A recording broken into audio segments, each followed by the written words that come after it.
I think part of it is finding what spheres you actually need. I've said it in past videos. Try to use the least amount you can. Try to have every sphere have a certain meaning, be meaningful to the structure.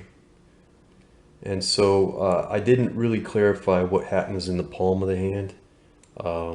If you look at your own palm, you'll get creases in various ways. I didn't really respond to that because it just seemed like adding extra spheres that might not be necessary.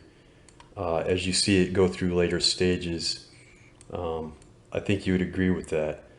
Maybe I would do it for myself. I think it might make something easier, but yeah, I try to keep it just the least amount of spheres I can manage to manipulate.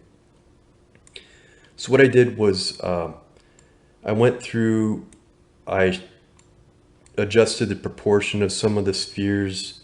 I might have enlarged all these kind of spheres underneath. Maybe I diminished the size of these spheres. Maybe I made sure that this sphere right here was somewhat prominent. You want the knuckles to kind of stand out somewhat, have a kind of a thickness to it.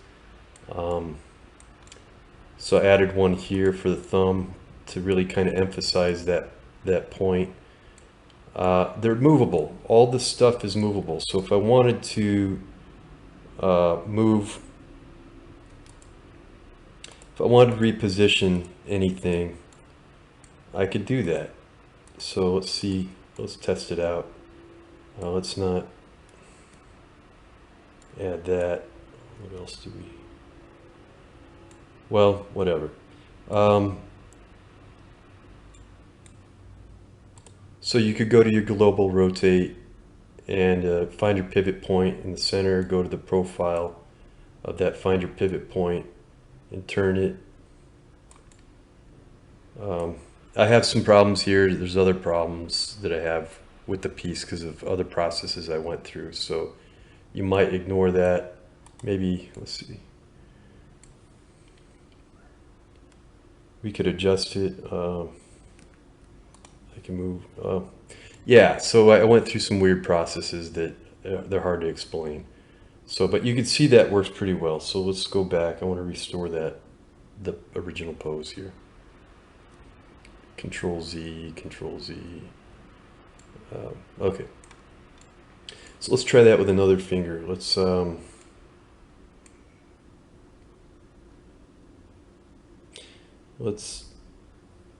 do this one.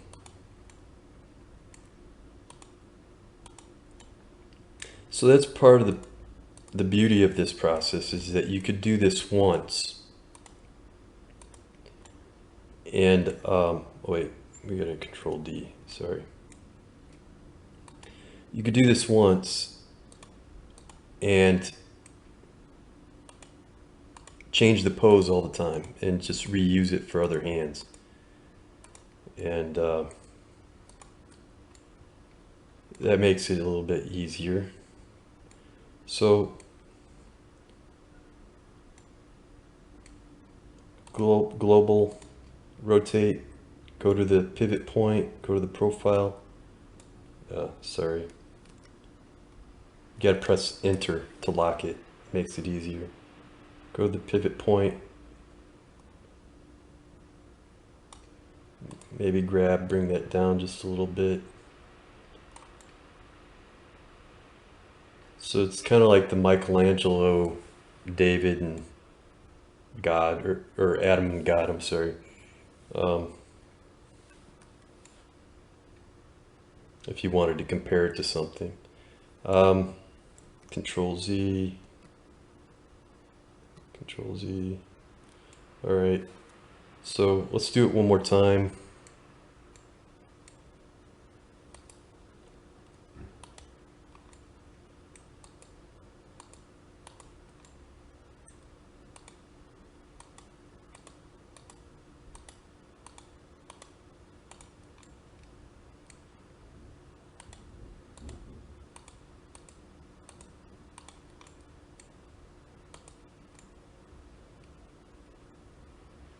All right, go to that profile, find the pivot point, rotate global. Pivot points right here, press enter to lock it all in so you don't lose it.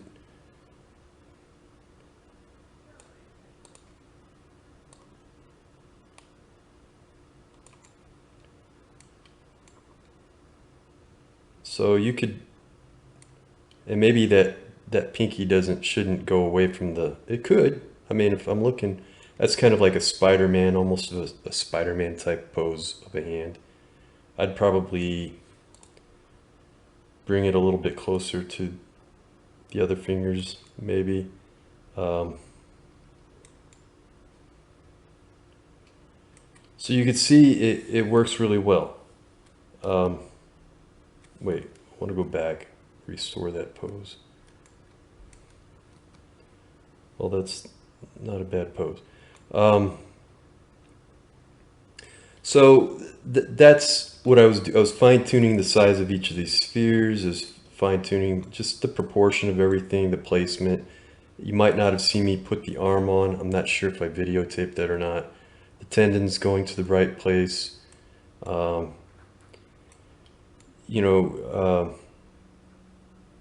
Pretty much each of the fingers has 2 tendons. You don't see 2 of them go over each of the middle 3 fingers because they're kind of overlapping, but the thumb and the pinky each have their own tendon. They have one of the digitorum tendons and then they have their own tendon, and so you kind of see references to both of those tendons in different ways. So I guess my point is, and then you have your flexor tendons underneath the palm. They go straight down. Those are digitorum. They go to your fingers. So you have, and here's a flexor probably for the pinky tendon. So I've tried to locate these tendons in the right place. I didn't go crazy with the information. There's 2 muscle bellies that attach to the pinky side and the thumb side. I wanted more mass, a more specific mass on these muscles here. And so adding the 2 bellies was to get the correct form, but at the end, it somewhat mimics the muscles. So that's mostly what is guiding me, is necessity, function, and the form. I'm not thinking specifically of the anatomy, except in that it guides me towards the form that I want. And at the end of the day, also, I had to go back to Burne Hogarth's drawings of the hands. So this is his palm side, which I used only just a little bit of. Like you can see, he's still got this form that kind of splits but comes together in its belly. I did attempt to do that. Maybe in some areas I could have done it better. Like as I'm looking at this right here could come down lower. Maybe I would address that. I have them at a decent place, other places. I didn't go crazy because he's got see, here's he's got a drawing that is kind of weird to follow. Maybe I tried to get it, you can see in the fingertips where he's got the base of that fingertip is 2 forms and then emerges a central form in each. I kind of tried to do that. You see that right here. What else do we have? I might have looked at this hand right here for a reference, the way he dealt with all this information. You can see he's got the base of the ulna is very prominent, so I made sure that showed up quite well. He's got these tendons, you can see. I've got those in place. Let me do this.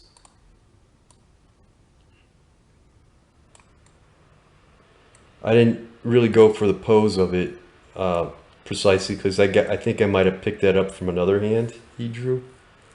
But here he's got the thumb. I would disagree with that, okay? I did use my own hand. I did look at my own hand. to make sure I got the thumb kind of right. And you got to have that thumb so that it's able to oppose each of the other fingers. So you could bring your other fingers to the thumb. So, maybe I would have needed to look at the fingers a little bit carefully, but I think mostly I have that. But if you have what he's got here, it does not look like you could do that. It seems like he's got that thumb twisted on a different, so that's something you might not catch unless you went through this process. Um, yeah, he's got the whole thing twisted literally 90 degrees, I would say 90 degrees. So that's important. Okay, let's go back. He's working from a different hand here. Mostly he works from the same side. Um,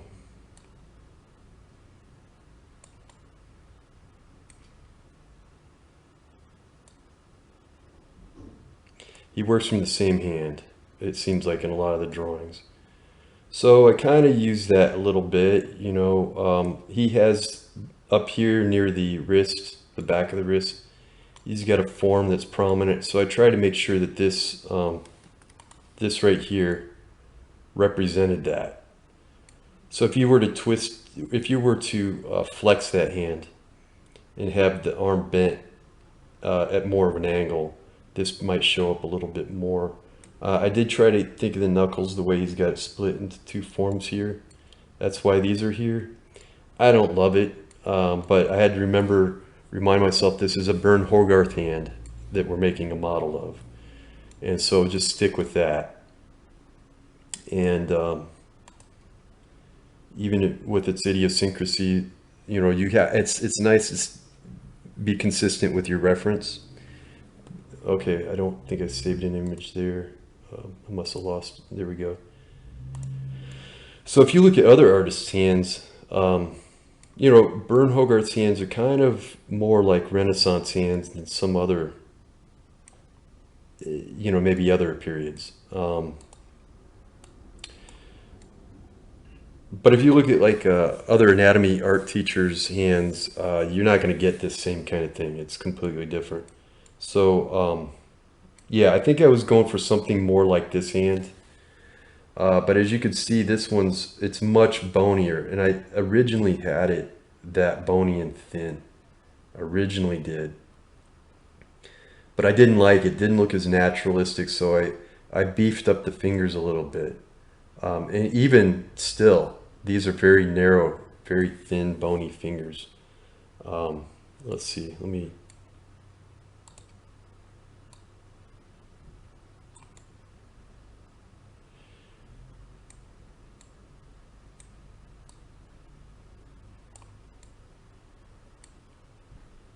So, but mostly I tried to, so you can see he's got that division. I tried to emulate what I could from his.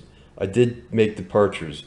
Now, what I see in my own hands, when I study my own hands, I see the tendon go clearly across these knuckles. He doesn't ever reference that. I couldn't find it in any of his drawings where he references that happening. But a lot of times you'll see artists will depict that area as a diamond shape because of the way that, partly because of the way that tendon goes over the knuckle, I think. So I included it for myself. Let's look at some of his other drawings. Like here, you could clearly see how narrow those fingers are, and how bony. Which is fine. You might not always want that though. Let's.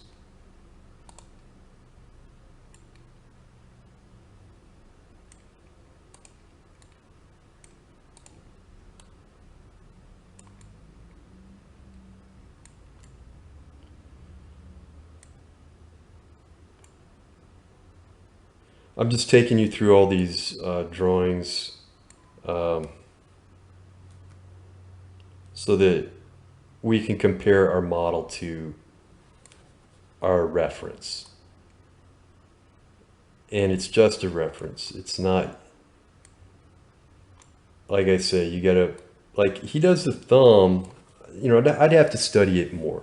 He seems fairly consistent with the way he's dealing with the thumb, like right there. It looks good to me. I don't disagree with it as a drawing or a depiction. It's great, you know, beautiful. It's like graceful. And I think a lot of art, that's at the end of the day, that's what you gotta look at. Um, you know, he does a nice exaggeration here with the wrist. I think it's beautiful. But yeah, he's got the thumb kind of twisted. So you might check that out. See, maybe mine is incorrect, you know. Seems pretty correct, but um, it doesn't matter. I think the point is there's always room for discrepancy for you to kind of argue for or some against something that you might see that's done by a master. You know, you don't have to always agree with it, and it doesn't hurt the drawing, so you can't say it's wrong. Anyway, so let me tilt that a little bit more. But you can see the mass is not too far off with the palm, the way that's depicted. What else do we have? I don't think that I have a Burne Hogarth drawing. I think this is a copy of a Burne Hogarth drawing. So, well,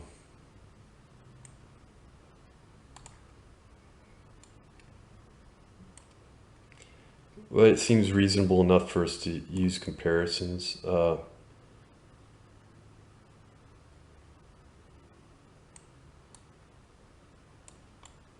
This drawing seems a little more naturalistic than some of his drawings, so maybe that's the artist's own take on it. But you can see these spheres and the narrowness of the bones are the things that are pretty dominant, that stay within the piece. So anyway, this works. So we've got it saved. I'm going to take it to Mesh Mixer, see what happens.